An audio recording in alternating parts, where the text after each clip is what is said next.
नमस्कार। आज का टॉपिक है the body as an instrument of health. हम लोग पढ़ रहे थे human values and professional ethics. उसके क्रम में आज का टॉपिक है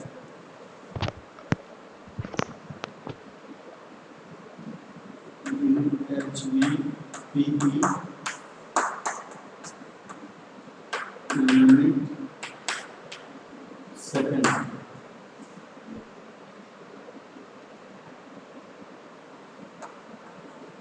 बॉडी एज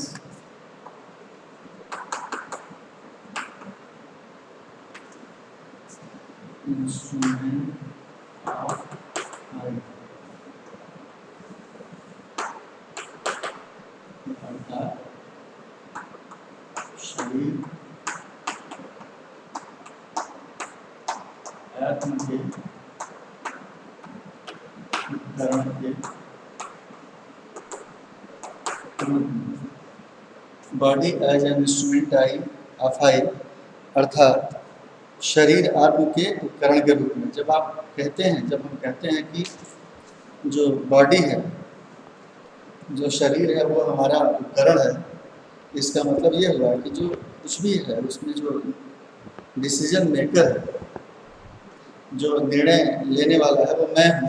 यानी मैं मेरे शरीर से अलग हूँ। आई और बॉडी की बात करें, आई और बॉडी की बात करें तो आई एम, मैं हूँ, और मेरा शरीर है, माई बॉडी है।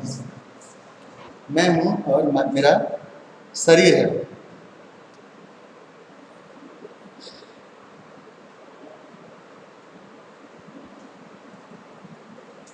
फिर जो दूसरी एजम्पशन है कि आई वांट टू लिव, मैं जीना चाहता हूँ। आई वांट टू लिव, मैं जीना चाहता हूँ।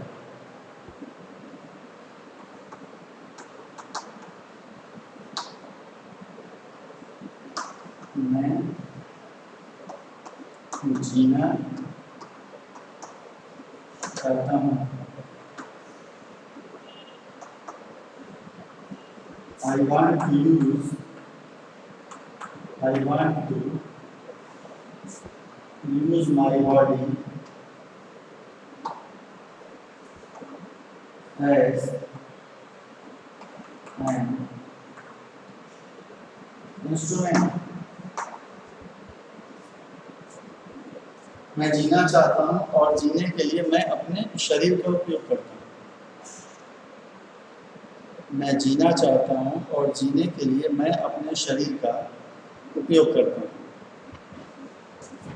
I want to live, I want to use my body, or I use my body as an instrument of I। और जब हम जीने की इच्छा रखते हैं तो हमारी जीने की इच्छा क्या है? कंटिन्यूअस हैप्पीनेस के साथ है, सुख की निरंतरता के साथ है। हम निरंतर सुख में जीना चाहते हैं। That means I want to live with perennial happiness. I want to live with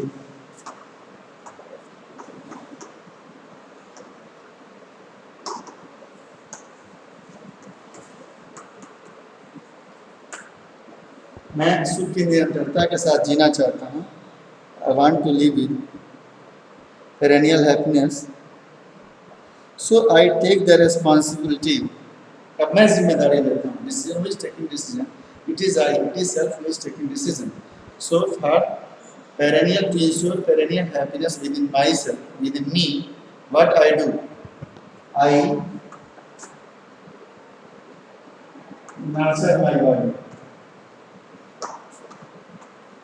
मैं अपने शरीर का पोषण करता हूँ, नर्चर करता हूँ, शरीर का पोषण करता हूँ। अब पोषण कैसे करेंगे? इसके लिए फूड,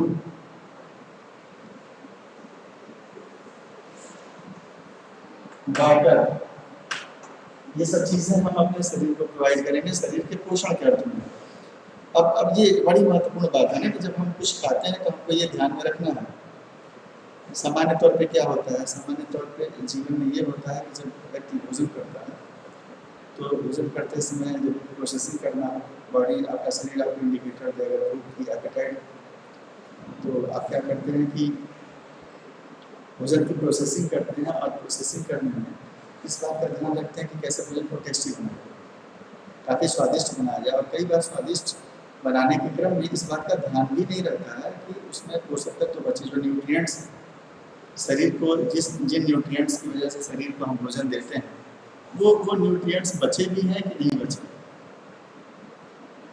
कई बार न्यूट्रिएंट हम बर्बाद कर देते हैं, बहुत सारे मसाले डाल के, बहुत ज़्यादा आग लेके, बहुत पका के, तमाम चीज़ों को शामिल करके, तो फिर उस भोजन का कोई मतलब नहीं रहा, क्योंकि ऑलरेडी वो वेस्ट है। शरीर अनावश्यक रूप से अतिरिक्त मेहनत करेगा और मेहनत करने के बाद उसको कुछ मिलेगा नहीं। हाँ, आपके जीवा पे आपको टेस्ट, स्वाद मिलेगा, टेस्ट मिलेगा, और उस टेस्ट से आपको एक्साइटमेंट होगा, एक उत्तेजना होगी आपको थोड़ी देर के लिए, लेकिन शरीर का काम आप बढ़ा दें। शरीर एक ऐसी चीज़ पे काम करेगा जो जिससे उसको कोई फायदा नहीं होने वाला, वो पोषण करता नहीं रह जाता। So when you are taking responsibility of feeding yourself, at that time you should always keep in your mind if that food will work for the body or not, that would nourish your body or not. तो एक महत्वपूर्ण चीज़ है शरीर के पोषण का, पोषण के अर्थ में ही भोजन होना चाहिए। और हम ऐसा निर्णय लेते हैं जब अपने शरीर का इंस्ट्रूमेंट के रूप में उपयोग करते हैं, तो ऐसा निर्णय लेते हैं, भाई आप मोटरसाइकिल है, आप मोटरसाइकिल चलाते हैं तो समय समय में मोटरसाइकिल की सर्विसिंग करवाते रहना, उसकी देखभाल करना, वो डैमेज ना हो जाए, उसको सावधानी से चलाना, बहुत सारा काम करना पड़ता है। तो शरीर ही इंस्ट्रूमेंट है आपका एक उपकरण है जिसके माध्यम से आप संसार में अपनी गतिविधियों को एक्सप्रेस करते हैं, उसको अभिव्यक्ति देते हैं, संचालित करते हैं। तो आपसे ये अपेक्षा तो रहती ही है कि आप जो है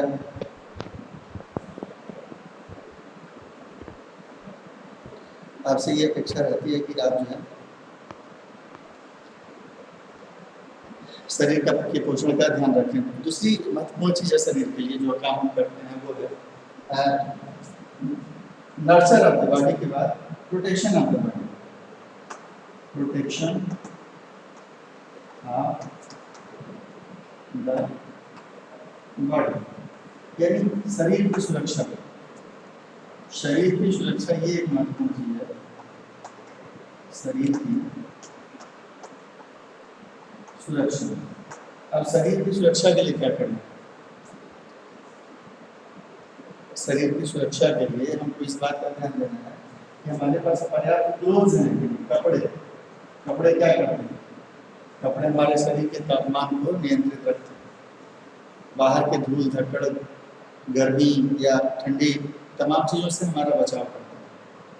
इसीलिए हम वस्त्र धारण करते हैं ताकि शरीर का तापमान भी नियंत्रित रहे। ये शरीर के तापमान को नियंत्रित रखने में इसकी भूमिका बड़ी महत्वपूर्ण होती है। तो हमको कपड़े चाहिए। दूसरी चीज़ हमको शेल्टर चाहिए, शेल्टर चाहिए, आश्रय चाहिए, आश्रय, घर चाहिए। धूप, जाड़ा, गर्मी, बरसात, इन सभी चीज़ों से या शरीर के आराम करने के लिए एक सुविधाजनक जो जगह होती है उसको हम घर के रूप में जानते पहचानते हैं। तो हमको घर चाहिए शरीर के प्रोटेक्शन के लिए। तीसरी महत्वपूर्ण बात जो शरीर को लेकर ध्यान में निर्णय लेता हूँ, या हम या आप कोई भी निर्णय लेते हैं, हमारा सेल्फ निर्णय लेता है, वो चीज़ है right utilization of the body. Right utilization of the body, यानी हम अपने शरीर का सदुपयोग करें, ये हमारे लिए महत्वपूर्ण है। Right utilization of the body.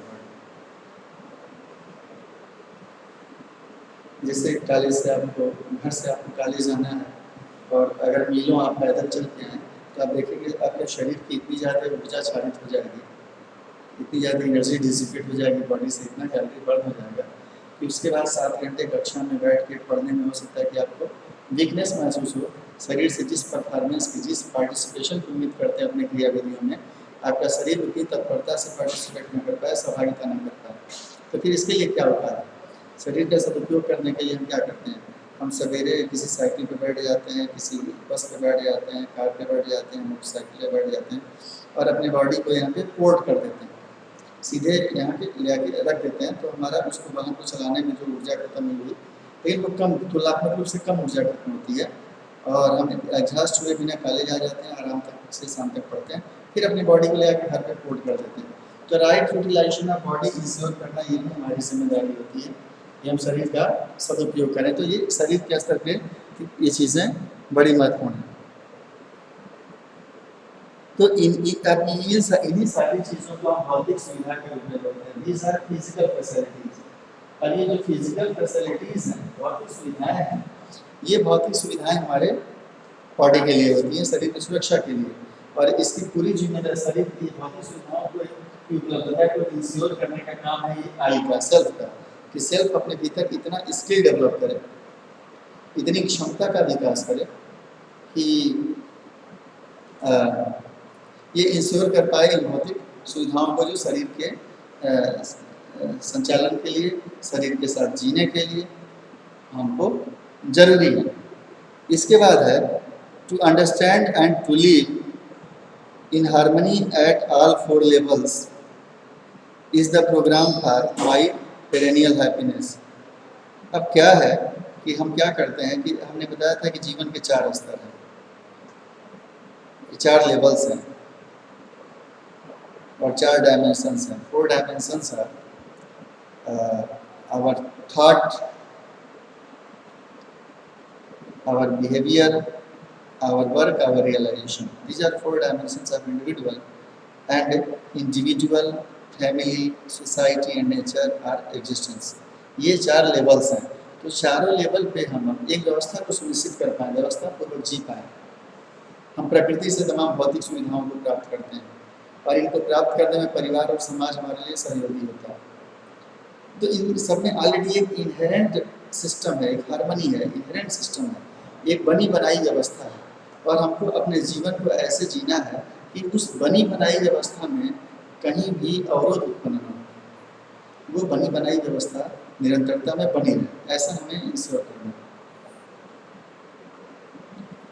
उसके लिए क्या करना होगा? उस व्यवस्था को समझना होगा। इसके लिए राइट अंडरस्टैंडिंग की जरूरत होगी। एक तो अब स्वयं के स्तर पे कि हम अपने भाव विचार को समझ पाएँ, और एक प्रकृति के स्तर पे कि प्रकृति से भौतिक वस्तुओं का किस तरीके से हम उनको भौतिक वस्तुओं को ग्रहण करें, संसाधनों को, सुविधाओं को ग्रहण करें कि वहाँ पे जो मौजूद व्यवस्था है, व्यवस्था भी बनी रहे और म्यूचुअल प्रॉस्पेरिटी आए, परस्परता में संपन्नता पैदा हो। प्रकृति में रिसाइक्लेबिलिटी का गुण पाया जाता है। हमने पूर्व के लेक्चर्स में देखा है कि प्रकृति में रिसाइक्लेबिलिटी का गुण पाया जाता है, पुनर्चक्रण का गुण पाया जाता है।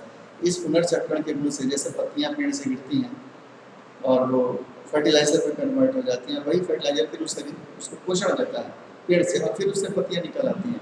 तो इस तरीके से जीवन के सभी क्षेत्रों में हमारा शरीर देखिए, हमारा शरीर तमाम भौतिक सुविधाओं को, लोहा है, चीनी है, आयोडीन है, विटामिन्स हैं, प्रोटीन्स हैं और तमाम तत्व हैं, एलिमेंट्स हैं, sodium, magnesium, calcium, phosphorus, urea, तमाम चीज़ें हैं। इनको मिला करके और ये बॉडी कंपोज हुई है। और क्या होता है, जब हम मरते हैं तो फिर ये डिकम्पोज होकर उसी मिट्टी में मिल जाती है जहाँ से तमाम तत्व अवयव लिए गए थे। इस तरीके से पुनर्चक्रण चला रहता है, शरीर आता है, शरीर चला जाता है, आता है, चला जाता है। नेचर में पुनर्चक्रण की प्रक्रिया चलती रहती है। तो हमारा काम ये है कि इस पुनर्चक्रण की प्रक्रिया को हम कहीं से बाधित ना करें। आज पॉलीथीन्स वगैरह, पॉलीथीन टाइप की चीज़ें पैदा करने से वो बायोडिग्रेडेबल चीज़ें नहीं हैं, जैविक रूप से उनका हम उसको हम ट्रांसफॉर्म नहीं कर पा रहे हैं नेचर के काम आने लायक, और इससे कई प्रकार की असुविधाएं उत्पन्न हो रही हैं, कई तरह की समस्या पैदा हो रही है। तो हमको निरंतरता में ये इंश्योर करना है कि फिजिकल फैसिलिटी इस तरीके से ली जाए, म्यूचुअल प्रॉस्पेरिटी आए और सेल्फ में म्यूचुअल हैप्पीनेस आए। तो पेरेनियल हैप्पीनेस के लिए हमको बॉडी का नर्चरिंग, बॉडी की प्रोटेक्शन, बॉडी का राइट यूटिलाइजेशन ये करना है। इस बात का ध्यान रखते हुए कि प्रकृति में जो चारों स्तर हैं, चारों स्तर पे कहीं से भी व्यवस्था बिगड़े ना, वो व्यवस्था बनी रहे। तो आप ध्यान रखिए कि जो आपका शरीर है, शरीर आप नहीं है। कुल मिला के कहने का मतलब ये है, overall in a single line we can say that we are not a body but we are a self. Body is only our instrument to utilize, to perform and to express ourselves. हम शरीर नहीं है, हम एक आत्मा है, हम एक सेल्फ है। इस बात का ध्यान रखना है। जो सुविधाएं हैं, ये सुविधाएं हमारे शरीर को बनाए रखने के लिए हैं, इससे ज़्यादा इसका कोई महत्व नहीं है। शरीर की कुछ भी ग्रहण करने की अपनी सीमाएं हैं, इसलिए सुविधाओं को भी जीवन में उपयोग करने की अपनी सीमाएं हैं। और अगर आप ज़्यादा से ज़्यादा सुविधा उत्पन्न करने के बारे में अगर आप विचार कर रहे हैं, तो ये आप ठीक नहीं कर रहे। ज़्यादा से ज़्यादा सुविधा लेने पर आप भौतिक वस्तुओं का सदुपयोग, समुचित उपयोग नहीं करते हैं, आप वेस्ट करते हैं और कोई दूसरा व्यक्ति उससे डिप्राइव हो जाता है, वंचित हो जाता है उन जरूरी सुविधाओं से अपने जीवन में। तो इस बात का हमको ध्यान रखना है। अंत में ये कहना है कि जो करता है, जैसे आपको लगता है कि आपकी आंखें देखती हैं, लेकिन आंखें नहीं देखती। It is you. आंखें देखती तो आप सड़क पे चलते हैं और कितनी सारी तस्वीरें बनती हैं, और आप कितना देख पाते हैं। घर तक जाते जाते कितना कुछ याद रहता है, लेकिन वो चीज़ें याद रहती है जिस पर आप ध्यान लगा के ऑब्जर्व करते हैं, ध्यान लगा के देखते हैं। ये ध्यान कहाँ से लगता है? शरीर से नहीं, ये सेल्फ का ध्यान जो है, सेल्फ का पार्ट है। तो आंखें देखने के लिए उपयोग की जाती हैं। So you are seer, not your body seer. You are doer, not your body doer. आप काम ना करें तो शरीर स्वयं में कोई काम नहीं करती। यहाँ तक कि आप सांसें ना लें तो शरीर सांसें नहीं लेता। आप जब चाहते हैं सांसों को बंद कर देते हैं, आप जब चाहते हैं तब सांसें चलती हैं।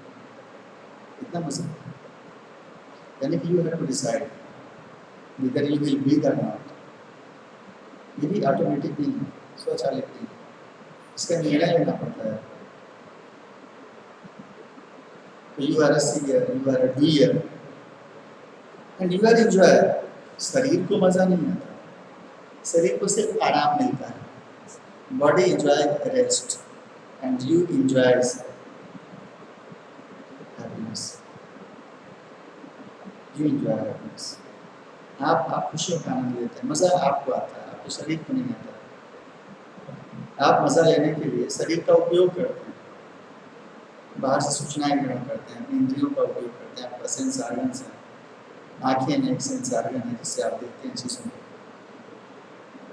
और देख के उनके बारे में अनुमान लगाते हैं, ज्ञान प्राप्त करने की प्रक्रिया से गुजरते हुए और धारणाएँ बनाते हैं। कान से सुनते हैं, वो भी एक सेंस ऑर्गन है, और साउंड से जो मिलने वाली सूचनाएं उसको आप ग्रहण करते हैं। शरीर नहीं ग्रहण करते।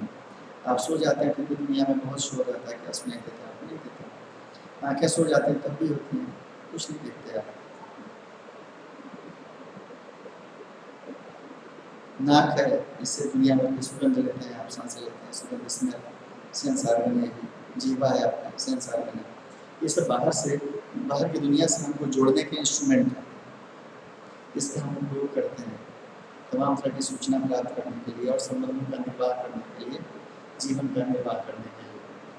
तो शरीर को इसी रूप में देखना चाहिए और अपने आत्म में लगातार राइट अंडरस्टैंडिंग और राइट फीलिंग के डेवलपमेंट का प्रयास करना चाहिए।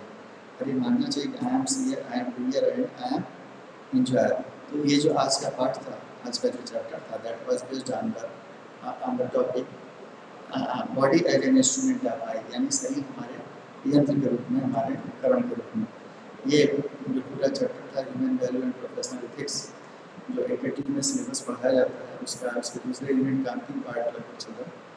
ठीक है, जो को एग्जिस्टेंस ऑफ अंडरस्टैंडिंग को existence of self and body के कंटेंट का एक हिस्सा है कि मनुष्य के अस्तित्व में जो हार्मनी है, जो व्यवस्था है, उस व्यवस्था को समझने के क्रम में हमने इस मुद्दे पर बातचीत किया कि body as an instrument of I.